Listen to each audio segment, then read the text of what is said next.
Assalamualaikum warahmatullahi wabarakatuh, sahabat Mantap SMI. Ketemu lagi dengan saya, Dr. Idam, di kanal Mantap SMI Health.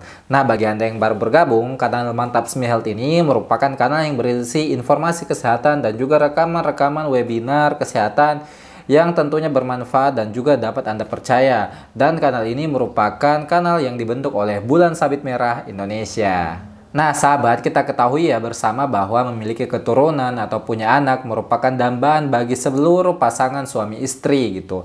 Namun ada kalanya memang keinginan tersebut itu tertunda atau bahkan mungkin diuji oleh Allah untuk kemudian tidak memiliki keturunan.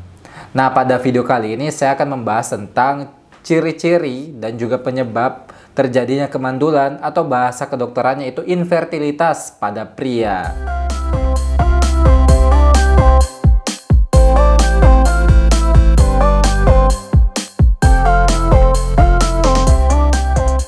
Baik, kita mulai dari definisi gitu.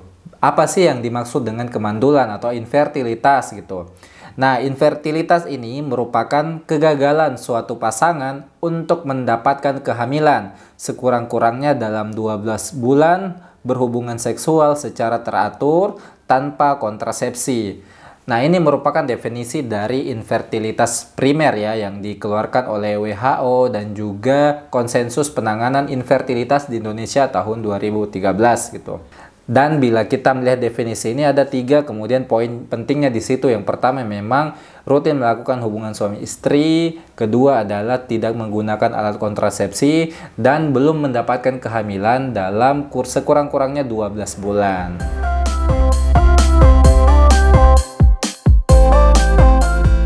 Nah, bagaimana gambaran kejadian infertilitas ini di seluruh dunia? Nah, data dari WHO menunjukkan bahwa sekitar 8 hingga 12% atau kalau di jumlah itu sekitar 60 sampai 80 juta pasangan di seluruh dunia itu mengalami atau menderita keluhan-keluhan atau masalah terkait infertilitas ini. Tuh. Dan ada suatu riset menunjukkan bahwa 40 hingga 50% itu disebabkan oleh faktor laki-laki. Entah itu karena spermanya kurang atau kualitasnya yang tidak baik gitu. Dan data di Indonesia menunjukkan bahwa ya memang kontribusi faktor laki-laki itu sepertiga ya. Jadi sepertiga itu karena faktor laki-lakinya, sepertiga lagi dari faktor perempuan, dan sisanya itu disebabkan karena faktor keduanya. Jadi memang terkait kemandulan, infertilitas itu bukan hanya melulu kepada wanita, tapi juga sama besarnya potensinya pada laki-laki. Jadi memang harus saling mendukung untuk masalah infertilitas ini gitu. Dan menurut data juga yang paling sering menyebabkan infertilitas pada pria ini adalah kondisi yaitu varikokel, yaitu suatu penyakit di mana terjadi sumbatan pembuluh vena atau pembuluh darah balik di organ reproduksi pria gitu, sehingga mempengaruhi jumlah ataupun juga kualitas sperma yang dihasilkan.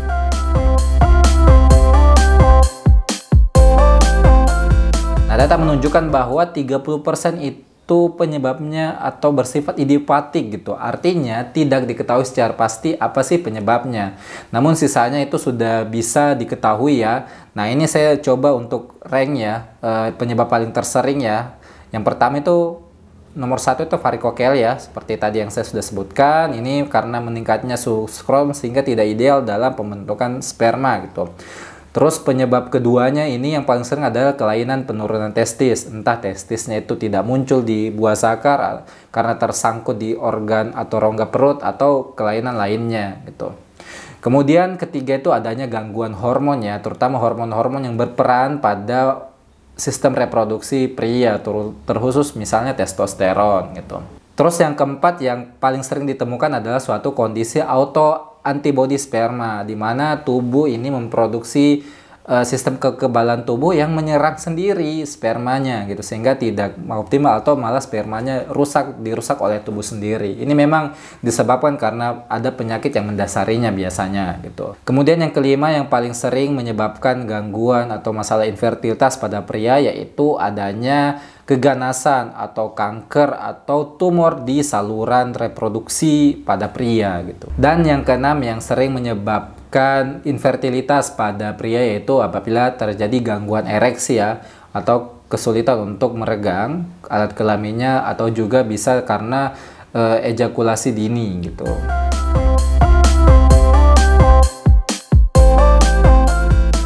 Kemudian apa sih ciri-ciri seorang pria itu menderita infertilitas? Nah, kalau menemukan ini sebaiknya pasti harus memeriksakan diri ke dokter ahli gitu.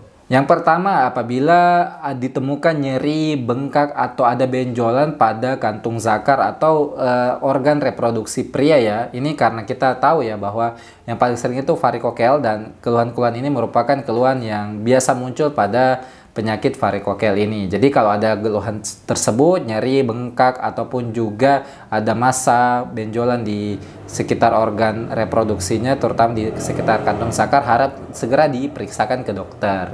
Kemudian apabila ditemukan adanya pembesaran pada payudara laki-laki atau juga rambut-rambut daerah kelaminnya itu tidak tumbuh atau sedikit sekali tumbuhnya. Nah, ini biasanya disebabkan karena faktor hormonal ya, dan ini ketika memang itu ditemukan ya pasti nanti akan diperiksa hormon-hormon yang ada pada dirinya gitu, apakah ada masalah sehingga nanti bisa sesuai terapinya gitu. Kemudian ciri-ciri yang ketiga adalah hilangnya atau menurunnya hasrat untuk berhubungan suami istri dengan istrinya gitu. Nah, ini bisa karena faktor hormonal juga atau juga bisa karena faktor psikis ya atau pikiran gitu.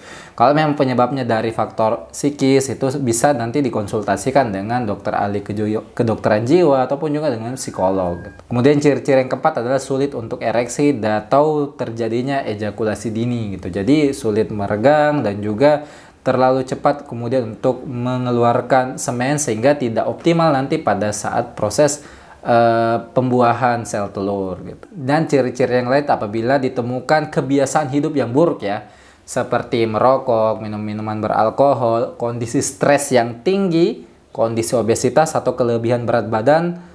Nah, ini kemudian menjadi faktor resiko ya, penyebab terjadinya infertilitas pada pria gitu. Dan ada juga kami temukan bahwa mereka yang sering bekerja di pabrik-pabrik yang terpapar bahan-bahan kimia itu ternyata menjadi resiko tersendiri untuk terjadinya infertilitas, disebabkan karena mungkin paparan dari benda-benda atau bahan-bahan kimia itu ya yang membuat atau yang mempengaruhi sperma ataupun juga sistem reproduksinya seperti itu. Nah, kemudian ini pertanyaan yang paling sering diajukan pada video kami sebelumnya ya, tentang kemandulan pada pria ini. Bisa Anda simak di pojok kanan atas layar Anda.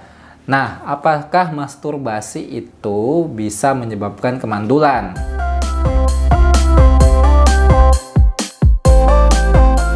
Nah, dari studi literatur yang saya lakukan, memang orang yang terlalu sering masturbasi ini akan berakhir dengan penurunan volume dari semennya saat ejakulasi. Ya, semen itu adalah atau bahasanya mani ya. Di dalamnya ada sperma dan juga beberapa zat-zat yang dibutuhkan untuk sperma agar tetap hidup gitu. Jadi kalau misalnya dia sering masturbasi, maka volume dan juga kualitas semennya itu tidak terlalu baik ya. Nah, kita ketahui ya bahwa tubuh kita itu membutuhkan waktu 2 hingga 3 hari ya untuk memproduksi semen yang optimal ya. Jadi apabila sering dikeluarkan dalam proses masturbasi itu memang menurunkan kualitas dan juga jumlah dari semen tersebut gitu. Dan juga dikatakan bahwa orang yang masturbasi itu cenderung mudah kelelahan ya, sehingga apabila dia berhubungan suami istri itu tidak mencapai kondisi ideal untuk terjadinya pembuahan. Dan data juga menunjukkan bahwa terlalu sering masturbasi ini akan berujung pada terjadinya disfungsi ereksi yang menjadi salah satu penyebab terjadinya infertilitas pada pria. Dan ada juga saya temukan bahwa orang-orang yang memang sering melakukan masturbasi secara tidak sehat ya, ini dilaporkan memang mengalami kesulitan ya untuk puas dan juga untuk memiliki keturunan gitu. Nah, saya bisa simpulkan bahwa memang masturbasi ini punya peluang ya untuk menyebabkan kemandulan pada pria gitu. Jadi sebaiknya melakukan hubungan suami istri yang halal dan juga aman bagi tubuh Anda gitu.